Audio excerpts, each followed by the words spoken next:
Bangkai ikan paus sperma dalam kurung Pisetermacrot halus yang terdampar pesisir pantai Dusun Tasena, Desa Hatu, Kecamatan Leihitu Barat, Kabupaten Maluku Tengah, Provinsi Maluku berhasil dievakuasi Selasa 19 Desember 2023. Kepala Stasiun Pengawasan Sumber Daya Kelautan dan Perikanan Ambon, Martin Yermias Luhu 5 mengungkapkan bahwa evakuasi yang dilakukan pada pagi sekitar pukul 10.32 waktu Indonesia Timur sempat gagal.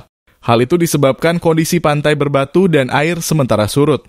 Penarikan dilakukan oleh tim dengan menggunakan kapal Garopa milik DKP Prof. Maluku dan dibantu masyarakat negeri Hatu, namun karena kondisi air laut yang surut dan pantai berbatu sehingga proses penarikan belum dapat dilakukan, ungkapnya.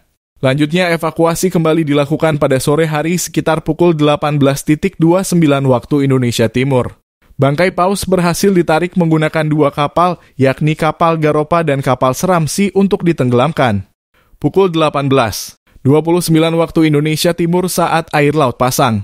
Tim bersama masyarakat kembali melakukan penarikan paus yang telah dililit menggunakan jaring yang diberi pemberat. Ke tengah laut menggunakan 2 buah kapal Garopa dan Seramsi untuk ditenggelamkan.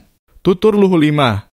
Diketahui kedalaman perairan saat paus sperma ditenggelamkan yaitu 540 meter dengan titik koordinat S345648E1280228.27.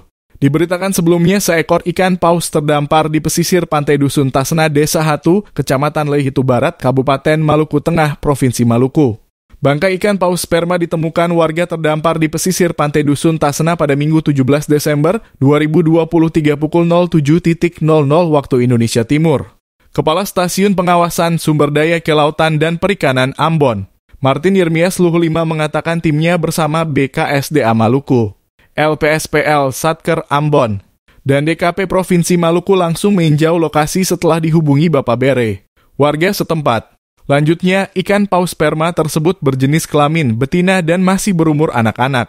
Ikan tersebut diperkirakan mati pada 17 Desember.